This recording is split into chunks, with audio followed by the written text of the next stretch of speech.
Okay guys, so the opening stage of CS2 Shanghai 2024 major has concluded, and well, we didn't get our silver coin because VP completely shit the bed, Complexity also shit the bed, and then I should have swapped Fury and Mongols, but I was kind of confident that Mongols will pull through, and in Fury I wasn't confident at all. I was thinking that they might completely bomb.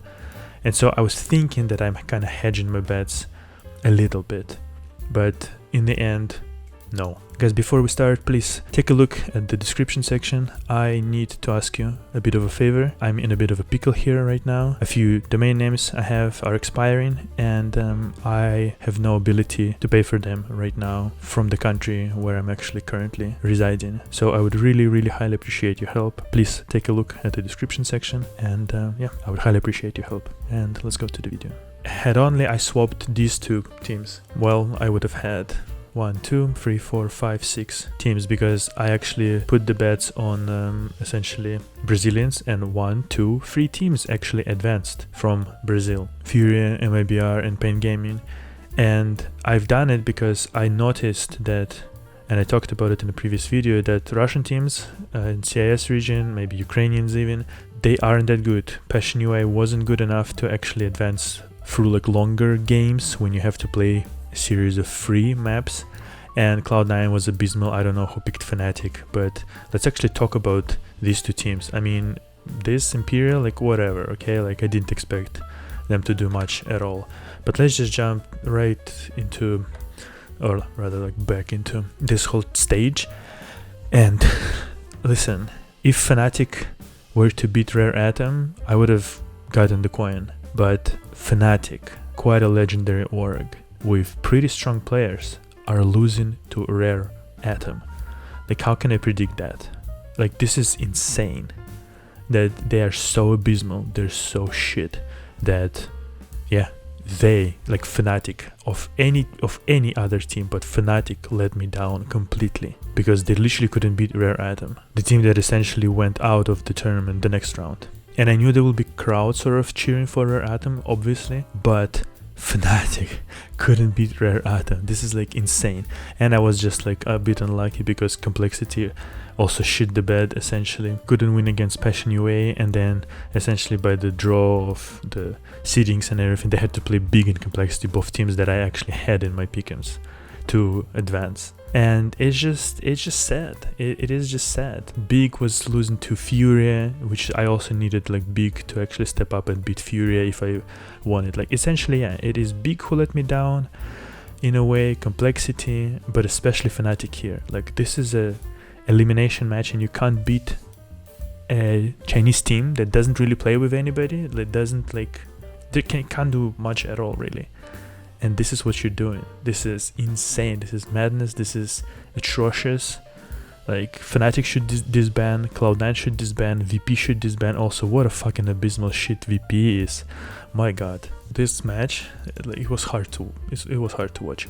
And if VP would beat Wildcard, I mean, then at least they would have had a chance to beat like Passion UA, even though Passion UA would have beaten them 100%, because that would be like a rival against Russia. And I said before that Passion UA really gets like riled up when they're playing against Russians for obvious reasons, and I would be cheering 100% for Passion UA. But yeah, it was abysmal. It was really abysmal from Fnatic, 100%. And yeah, in Mongols I knew that they would be good, but like look how amazing they were actually. Mongols, they beat Rare Atom, losing only 2 rounds, then MIBR losing 6 rounds, that's 8, and then Gamer Legion 7 rounds. So in total, Mongols have lost only how many? 15 rounds.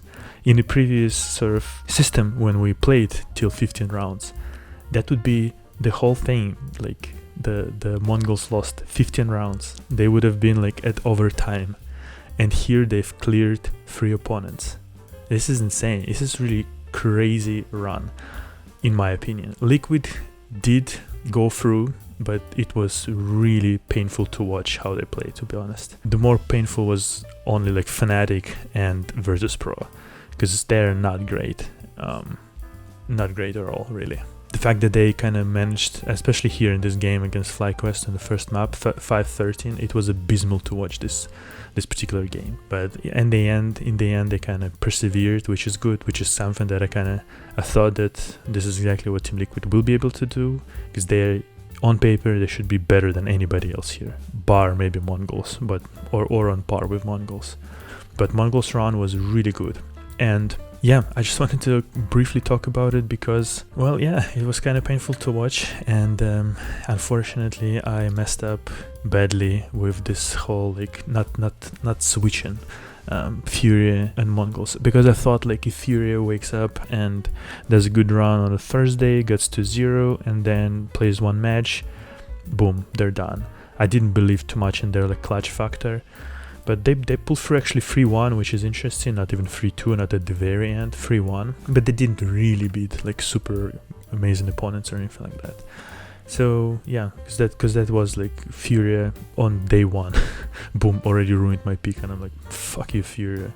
And then they barely won against Imperial. Had to, I think, do quite a comeback.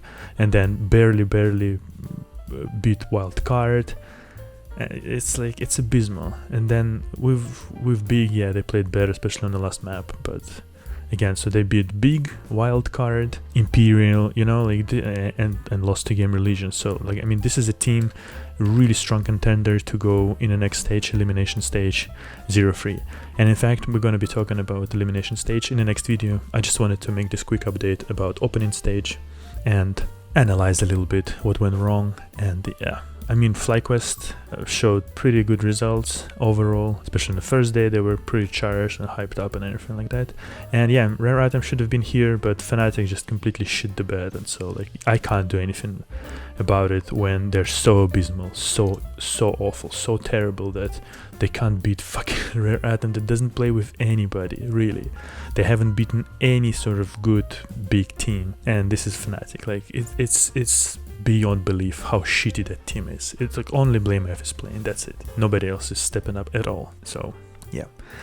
Okay, I'm gonna be making next video about the elimination stage, so subscribe to Frytech channel for this video about all of these teams. I think it's gonna be pretty interesting. We're not getting diamond coin, we're probably not even gonna get a gold coin, but whatever, I don't care at this point. We're just gonna have some fun and like just try to predict based on recent results, based on their own matchups. And again, like I've did this analysis for opening stage, and I think my analysis was pretty good because I called that no Fnatic will pass, no Cloud9, no Passion UA. I didn't expect actually Wildcard or Game Religion to advance. That's on me. But then again, Cole completely shit in the bed, MVP completely shit in the bed. This wasn't on my card, but I correctly predicted that Brazilians will actually outperform sort of the rest of the America and like CIS region, Ukraine, things like that.